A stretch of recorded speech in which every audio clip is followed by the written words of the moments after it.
on it. I never did find it around my desk, and that's no hard thing to do around my desk. But man at his best is sinful and short-lived. End quote. And what this psalm does is show the struggle that the psalmist has, the resolve that he has. You know, sometimes, brethren, we get in circumstance, we get in situation, and you want to say something, and finally you do, because you finally have had about all you can stand, and finally it just burst out.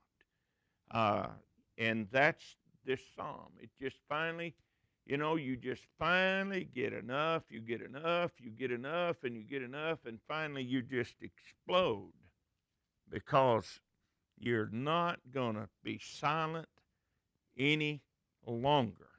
And uh, that is the basic thought in this psalm. There is a danger. We're going to look at that. There's the danger of too much talk. It gets around. It's insidious. Uh, it it's a poison that ruins everything. But at the same time, there comes a time to speak up. There's a time to speak up and to deal with situations around me. Let's look at the psalm. I said, I will take heed to my ways, that I sin not with my tongue. I will keep my mouth with a bridle. Now that's a noble resolve, isn't it? You know, that is a no. Now we don't practice it, but it's a noble resolve, isn't it? Okay. While the wicked is before me, I'm gonna try to stay out of this. You know, I'm gonna do my best not to get involved in this. The proverb writer writes, a person that walks by and involves himself in someone's strife, he said it's like taking a dog by the ears. Well, now their dogs weren't the dogs you and I know, the little lovey things and sweet little puppy dogs. In that particular part of the world back then, if you grabbed a dog by the ears, you probably would end up with two stumps instead of hands, because the dogs are vicious creatures. And so that's what the proverb writer's saying. He also says, for lack of wood, the fire goes out. So if you don't feed a situation with your speech, chances are it will die down. It will not escalate. It will not escalate. A lady called me, it's been several years ago, and at her place of work, and called me and said, so and so said this, and said you said that, and said all this, and they said this, and I want you to come down here, and I want you to tell them right now. And I said, I'm not going to do that. Why not? I said, have you ever kicked a burning stump? Maybe you're burning a stump, and you kick it, and what happens? Sparks fly everywhere. The proverb writer says, for the lack of wood, the fire goes out. And so once gossip is unleashed, don't respond to it. I remember when a certain magazine article wrote about the two that LCU had gone to the dogs, and they had graduated two woman preachers. And one of those woman preachers was Parker Henderson's daughter, and Larry Henderson's sister. And she was marrying, right after graduation, she was marrying a missionary going to Kenya. And she wanted to be able to be a strong part of that mission team. And there was quite an article about those two women preachers. Now, the other woman, young lady graduating, she was a direct relative of mine, is my oldest daughter, Ann. And she was the other woman's preacher. So I called up Dr. Stevenson and I said, how am I going to respond to this? And because, I just wanted to go down there in part of South Texas and just take their head off. And he said, Mike, he said, I know that's personal because that's your girl, but he said, leave this alone. He said, do not respond to this. Do not respond to this. He said, if you respond to it, he said, we'll have a bonfire. He said, leave it alone. And he said, it'll die out. Because he said, those that like to enjoy this kind of madness, they'll go on with it. And the brethren in general will read it and say, that's nonsense. And they'll let it go, and you won't have any further problem with it. And he's exactly right. He's exactly right. So now I've heard Ann do some preaching to her girls. Matter of fact, she come in the kitchen one evening and she wanted to know where Judy Ann kept her big wooden mixing spoons, because she's fixing to take that spoon and preach a little gospel to one of them girls. So she can do it, but she takes care of her girls. Now, here's the point. I'm going to do my best to keep my tongue. I'm not going to open my mouth while the wicked is before me. I was dumb with silence. I held my peace even from good, and my sorrow was stirred. My heart was hot within me. While I was musing, the fire burned. Then spake I with my tongue, Jehovah, make me to know mine end and the measure of my days, what it is. Let me know how frail I am. Behold, thou hast made my days as a hand's breadth, and my lifetime is as nothing before thee. Surely every man at his best estate is altogether vanity. Surely every man walketh in a vain show. Surely they are disquieted in vain, or in vanity. He heapeth up riches, and knoweth not who shall gather them. And now, Lord, what wait I for? What am I waiting for? My hope is in thee. Deliver me from all my transgressions. Make me not the reproach of the foolish. I was dumb. I opened not my mouth, because thou did it. Remove thy stroke away from me. I am consumed by the blow of thy hand. When thou with rebukes doth correct man for his iniquity, thou makest his beauty to consume away like a moth. Surely every man is vanity. Hear my prayer, O Jehovah. Hear and give ear unto my cry. Hold not thy peace at my tears. For I am a stranger with thee, a sojourner, as all my fathers were. Oh, spare me that I may recover strength before I go hence and be no more. And so this is a sad sack, isn't it? It's a psalm of that despair, and at the same time he is vexed to death with what's going on around him, and yet he knows that he can open his mouth and he can suffer because of it. And yet, why does God, like he said, I know you did this, why God is allowing this? He's just disgusted. And then finally he burst out in these last several verses, and he feels better because of the release, and he becomes eased, or if you will, more gentle in this response. Now, this psalm is akin as I say down in the summary, it has a lot of similarities with Psalm 62.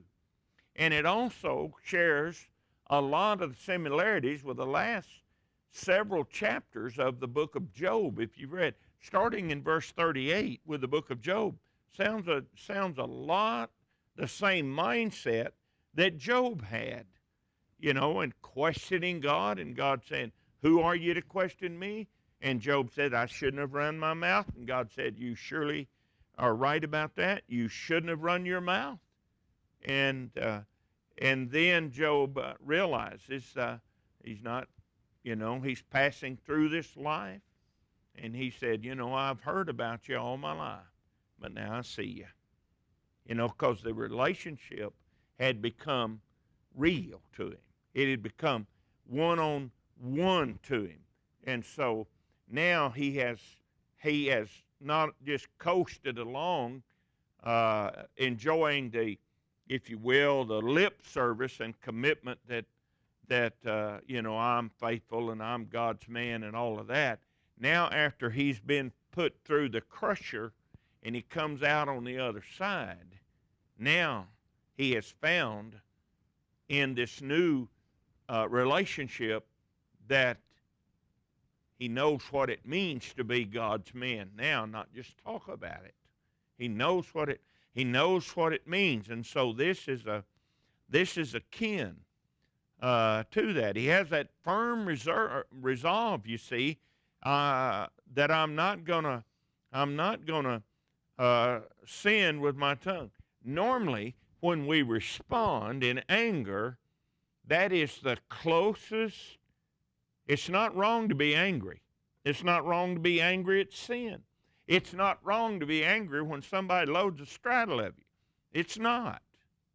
It's not wrong to be angry. I know why the Christian world looks at that, but the Apostle Paul says, "Be angry and sin not." And so anger is a normal human response. All right? But when we get angry, where are we? In our control. Where are we? Yeah, we're right out on the raw edges of our control, aren't we? Right out to the edge of it, Right at the edge where our maturity and our restraint are kind of welded together right there. Right there. So there are times, brethren, we have every right, scripturally, godly, morally, ethically, constitutionally. We have every right to be angry. We do. And it's all right to show that anger, because it's a human response. And a lot of times, people that enjoy chewing up people, when they see somebody respond angrily, it kind of backs them off, I don't know anybody. The ambulance crew went out to pick up a lady at Flowmont. James, who's that guy that spent a lot of time in Alaska out there? Huh? Yeah. Well, his wife, the ambulance crew, went out there to pick her up. Well, they couldn't get in the house because she had this dog. And that dog was doing exactly what he's supposed to do. He's supposed to keep people from, breaking in on her that might bring harm to her and all of that. And he'd already bit, too. So they had to hunt up somebody that could deal with the dog while they loaded the lady and took her to medical care, you see. Because that dog, everybody knew that dog. And they knew he's doing his job. But you didn't mess with him. You didn't mess with him. It's all right to do your job. And it's all right that people know better than to jump on you. It's all right, too. You're happier at night. You sleep good when people don't chew you up and spit you out. You're happier. You sleep good at night. So this dog, he was doing exactly what he's supposed to be doing. He was supposed to protect her. And people said, I can't go in there because that dog will chew me up. And that's exactly right. He was doing what he's supposed to do. When you get angry, and you are angry because of some situation where something has jumped on you, and you respond in that anger, be careful with your tongue, for there's where the wrong comes. It's not wrong to get angry, but the problem is your maturity line and your anger line is real close together, okay? And you can explode and may say some things that you normally wouldn't have said, and you certainly would not have said them with the same heat. All right? You would have said them in a different tone and all of that. So that's the point. He's saying here, I'm going to take heed to my ways. I'm not going to sin with my tongue. I'm going to keep my mouth with the bridle. And that's a wonderful resolve, but it is a great, great task that you set before yourself to try to hold that. What's the problem? The wicked. You see, while the wicked is before me, there's two things here. I don't like what's going on. I don't like what's happening around about me. But the other thing is, I need to be careful how I respond. I want you to look at something. Let's look at, what have I got here? Genesis chapter 13 and verse 7. Okay? Now here's Abraham and Lot. Abraham and Lot. And they are being blessed. That's when Satan sticks a stick in the spokes of the bicycle, Have you ever been riding a bicycle around the house and your brother stuck a broom handle through the front spokes, I'm telling you what happens, right? Several things happens right there. First thing that happens, your nose meets the ground, Second thing that happens after you get healed up, murder enters into your thinking, And so that's not good. So here's what Satan has done. They're doing wonderfully. They are. Everything's going great. And then they begin to fight over the best grass. They begin to fight over the water hole. They begin to fight. And Abram said in verse 8 unto Lot, let there be no strife, I pray thee, between me and thee, and between my herdsmen and thy herdsmen, for we are brethren. You see? We are brethren. And so there's trouble here. And when that trouble gets noisy, people hear what you're doing. And so he says, is not the whole land before thee? Separate thyself. He's saying, you go one way, I'll go the other. Whichever way you want to go, that suits me. I'll go the other. The problem is that when brethren get to bickering, the heathen hear it, and they rejoice. When the church is squabbling, everybody in town knows it. And so if you're squabbling and fighting at church, you can't invite your friends or your neighbors, or maybe somebody new has moved to town, and you want to talk to them about coming to the worship service, and we'd like to invite you to church Sunday and all that, and you can't do it when they've already heard the winds blowing through the community. That little bunch down there on the corner likes to fight and squabble, see, because it's out in the community. And so Abraham, being the man of wisdom here, said to Lot, we need to get this resolved. They are in, remember the word Hebrew is the word for stranger. Abraham, the Hebrew, it meant Abraham is the stranger here. So they're in a land where they are strangers, and we're strong when we're together, But when we're having squabbles, we're not strong. And the heathen all around us, they hear us fighting, and who knows, they might come in, because once we are divided, we're easily conquered. And you can finally say enough things that you cannot gather up. One of the things that you caution young married people is when they get angry at one another, and yea, verily that comes. When you get angry, you need some time apart, you know. I stayed one winter when I was recalled by the federal government. I stayed about 3 months with Foy and Mildred in Idaho Falls. And he was one of the elders of the church at Idaho Falls. His last name was Simpson, Foy Simpson. And I rented a room from him, and I was staying there with them. And so Foy said that they had been married, I don't remember, 50-something years, and they had never had a fight. And I said, really? Yeah, we never had a fight. One day I come in, and I heard all kind of racket out in the garage. And I went out there, and he was throwing tires from one end of that garage to the other. And he was hitting the wall, and it just rattled the windows. Then he'd walk over and pick it up. I'm talking about old casings. You know how you save them. They're not good enough to run, but they're too good to throw away. And he was throwing them tires, and I'm talking about LT tires, light truck tires, throwing them one side of that garage to the other.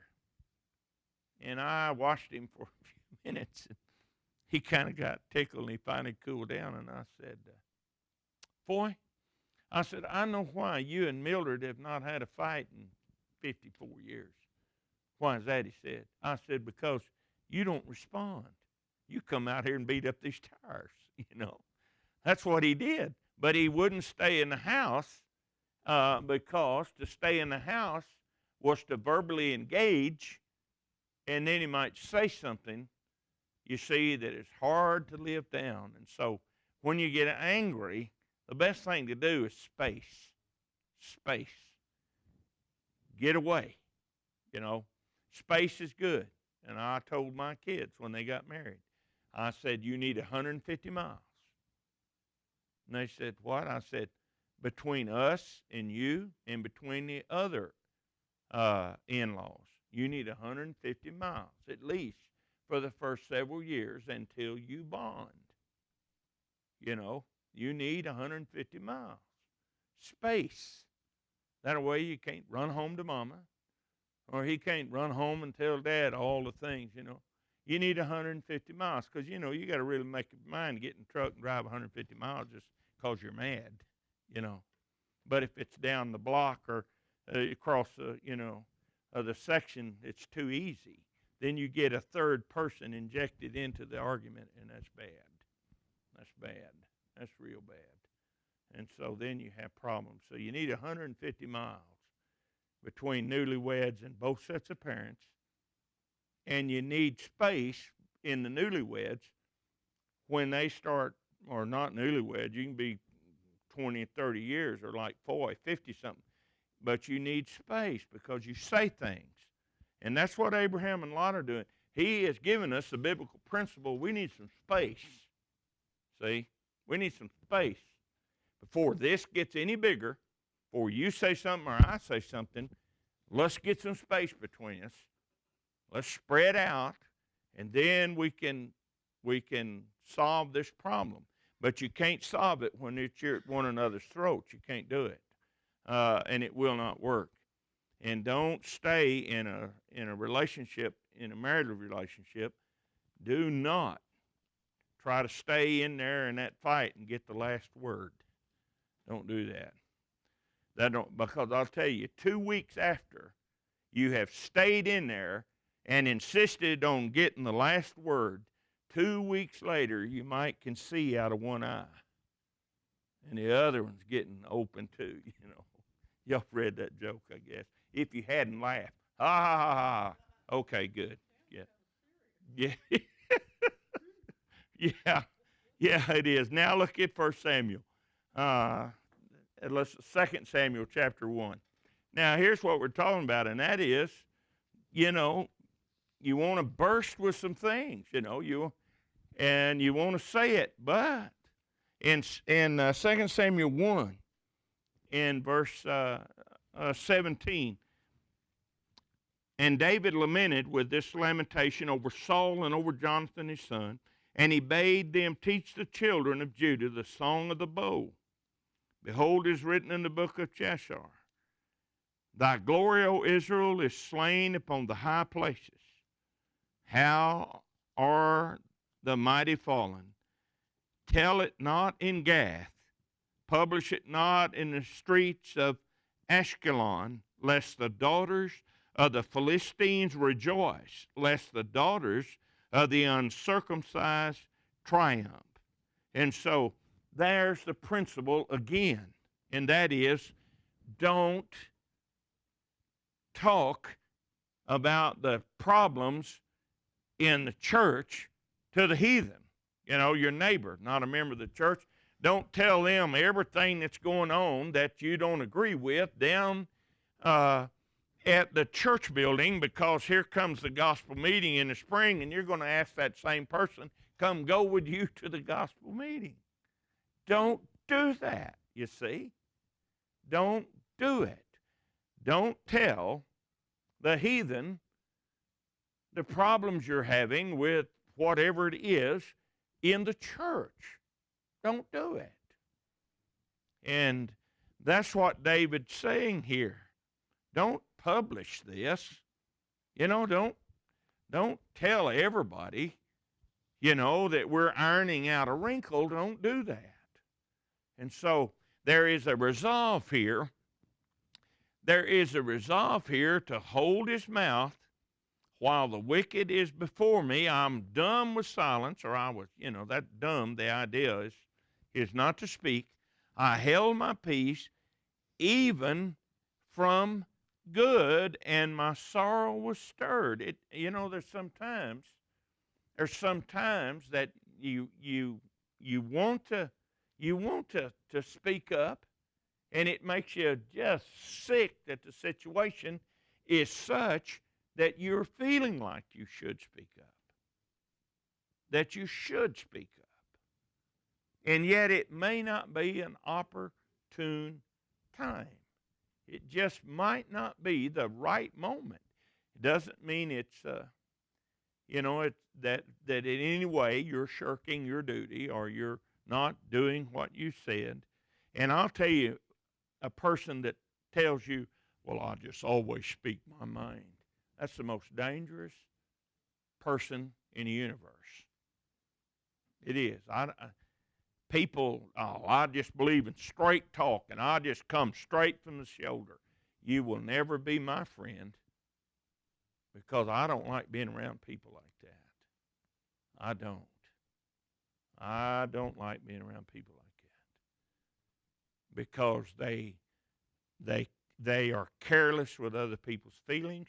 They are thoughtless for other people, and that always speak my mind. That's one of Satan's best weapons among brethren. Don't speak your mind all the time. Don't do it. I've heard people say, I've got a mind to give you a piece of my mind. Don't do it. You can ill afford to lose what you've got. Don't do it.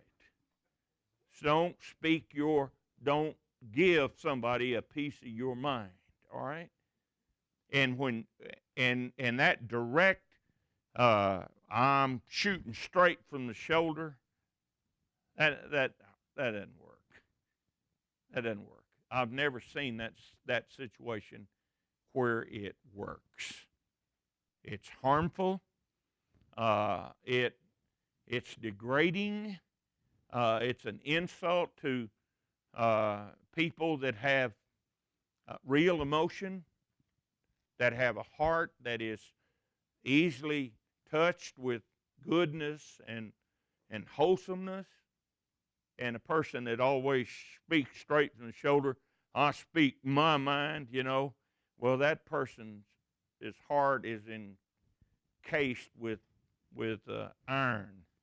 They're hard-hearted people, and King James uses the word implacable. That just sounds harsh, doesn't it? And so don't allow yourself, as this psalmist says, you know, I said I will take heed to my ways. He says that I sin not with my tongue. I'm going to put a bridle on my mouth. You see, give it some thought and then consider circumstance, situation, and consider uh, the ethos, if you will, the turmoil in the other person's life, and you don't know. You don't know. You don't know what's going on. I had dental surgery, and I'm as hopped up right now on pain pills as I've ever been in my life, and most of you don't know that unless I tell you. So you may not know the circumstance or the situation, how someone's feeling or hurting or what just happened 4 hours ago or something like that. So this is a good lesson, isn't it? The psalm ends with the understanding that your stay on this earth is too brief to create any more enemies. It is. You know, you got enough to deal with now. You surely do. And so you're not going to be here all that long anyway. So, you know, take care of the time you've got and take care of the people you have. Don't hurt them with your mouth. It's a short, sweet song. The kids have come in. Y'all come on in and sit down. Did anyone leave this outside earlier? This Bible's been, Okay. I'll get to it in a minute. Okay. So,